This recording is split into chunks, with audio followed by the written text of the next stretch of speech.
सोलापूर शहर हद्दीतील विडी घरकुल या भागात दिनांक 11 सप्टेंबर 2025 रोजी झालेल्या अतिवृष्टीमुळे परिसरातील प्रियदर्शनी नगर, तुळशांती नगर, चाकोते नगर, तुळशांती नगर, चाकोते नगर, ब्रह्मनाथ नगर, एफ ग्रुप व जी ग्रुप येथे अंदाजे 1500 ते 2000 घरांमध्ये पावसाचे पाणी शिरले होते। या पाण्यामुळे अनेक घरांमधील घरगुती साहित्य, शैक्षणिक साहित्य तसेच फ्रीज, कूलर, टीव्ही, 2 चाकी वाहने अशा इलेक्ट्रॉनिक व दैनंदिन जीवनातील आवश्यक वस्तूंचे प्रचंड प्रमाणात नुकसान झाले। सदर ठिकाणी झालेल्या नुकसानीचा पंचनामा करण्यासाठी संबंधित कार्यालयाकडून फक्त 1 किंवा 2 कर्मचारी नियुक्त झाल्याची माहिती मिळाली। मात्र एवढ्या मोठ्या संख्येने नुकसानग्रस्त कुटुंबांपर्यंत पोहोचून पंचनामे करणे या मोजक्या कर्मचाऱ्यांना अशक्यप्राय ठरणार असून त्यामुळे पुनर्वसन व मदत कार्य विलंबित होण्याची शक्यता आहे। त्या अनुषंगाने आपण तातडीने अधिक कर्मचारी नियुक्त करून पंचनाम्याची प्रक्रिया गतिमान करावी, जेणेकरून या आपत्तीग्रस्त कुटुंबांना लवकरात लवकर पुनर्वसन विभागामार्फत आर्थिक मदत व आधार मिळू शकेल। आज या कुटुंबांचे संसार उद्ध्वस्त झाले असून अनेक मुलांचे शैक्षणिक साहित्य वाहून गेले आहे। वयोवृद्ध, महिला व लहान मुले यांना प्रचंड मानसिक व शारीरिक त्रास सहन करावा लागत आहे।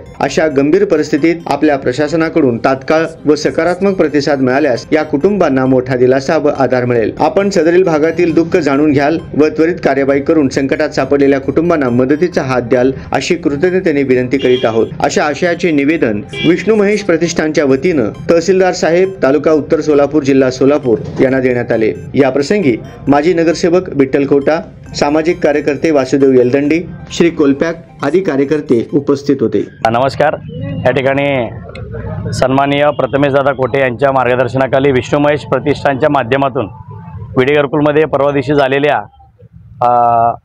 अतिवृष्टीमुळे ज्या घरामध्ये नुकसान झालेलं आहे, पाणी आलेलं आहे, असे अंदाजे जी ग्रुप, एफ ग्रुप, प्रियदर्शन नगर, गोकुळ नगर, तुळशांती नगर अशा अनेक घरामध्ये अंदाजे 1500 ते 2000 घरं त्या ठिकाणी आहेत।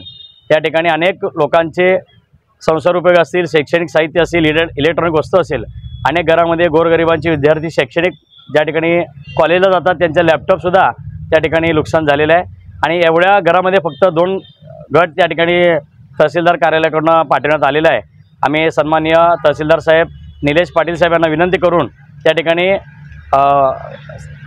कर्मचाऱ्यांची संख्या वाढवून त्या ठिकाणी लवकरात लवकर सगळ्यांचे पंचनामे करून सर्व ज्या कौटुंबिक त्यांचं नुकसान झालेलं आहे त्यांना पुनर्वसन विभागाकडून मदत आणि आर्थिक स्वरूपात त्यांना मदत करावं याच्यासाठी निवेदन आम्ही सगळ्यांनी या ठिकाणी देण्यात आलेलं आहे।